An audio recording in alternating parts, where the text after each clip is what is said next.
A Course in Miracles, Text, Chapter 14, Bringing Illusions to Truth, Section 4, Perception Without Deceit. What do you want? Light or darkness? Knowledge or ignorance are yours, but not both. Opposites must be brought together and not kept apart, for the separation is only in your mind, and they are reconciled by union as you are. In union, everything that is not real must disappear, for truth is union. As darkness disappears in light, so ignorance fades away when knowledge dawns. Perception is the medium by which ignorance is brought to knowledge. Yet the perception must be without deceit, for otherwise it becomes the messenger of ignorance rather than a helper in the search for truth. The search for truth is but the honest searching out of everything that interferes with truth. Truth is. It can be neither lost, nor sought, nor found. It is there, wherever you are, being within you. Yet it can be recognized or unrecognized, real or false to you. If you hide it, it becomes unreal to you because you hid it and surrounded it with fear. Under each cornerstone of fear on which you have erected your insane system of belief, the truth lies hidden. Yet you cannot know this, for by hiding truth in fear, you see no reason to believe the more you look at fear, the less you see it, and the clearer what it conceals becomes. It is not possible to convince the unknowing that they know.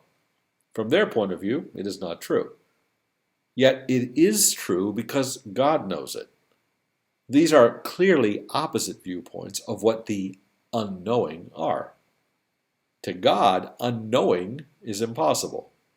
It is therefore not a point of view at all, but merely a belief in something that does not exist.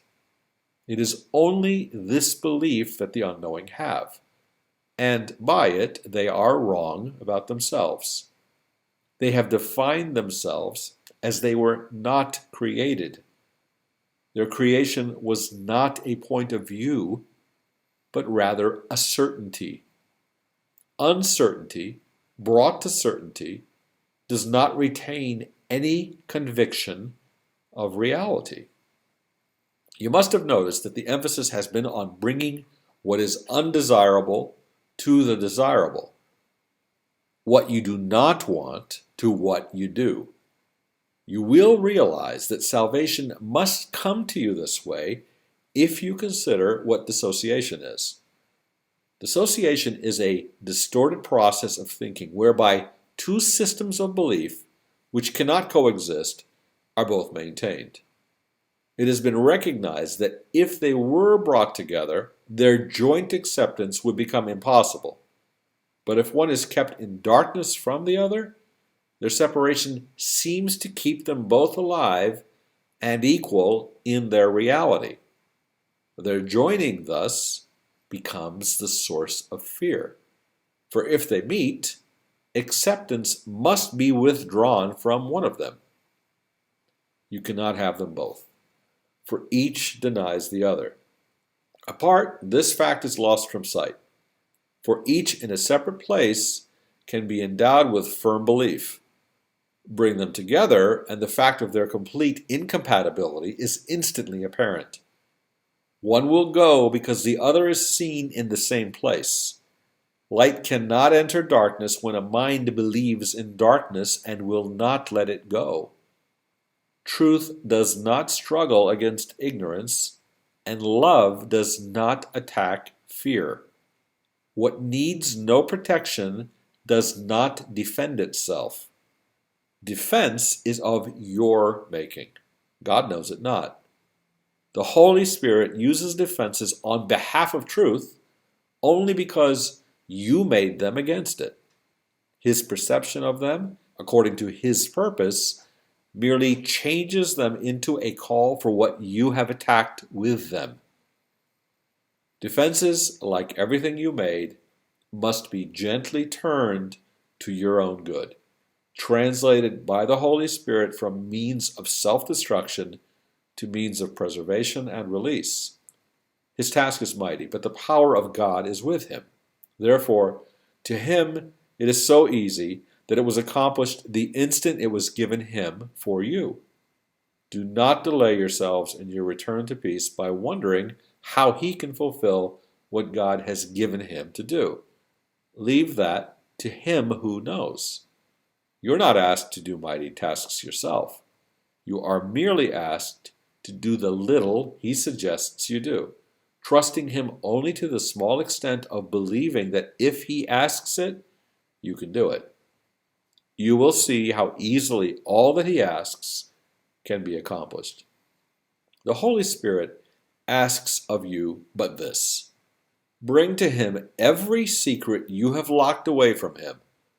Open every door to him and bid him enter the darkness and lighten it away. At your request, he enters gladly. He brings the light to darkness if you make the darkness open to him. But what you hide, he cannot look upon, for he sees for you, and unless you look with him, he cannot see. The vision of Christ is not for him alone, but for him with you.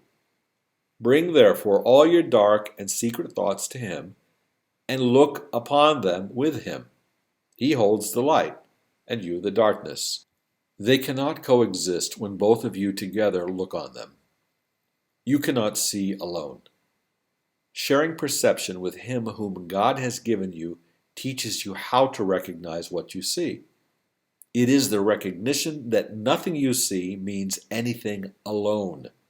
Seeing with him will show you that all meaning, including yours, comes not from double vision, but from the gentle fusing of everything into one meaning, one emotion, and one purpose.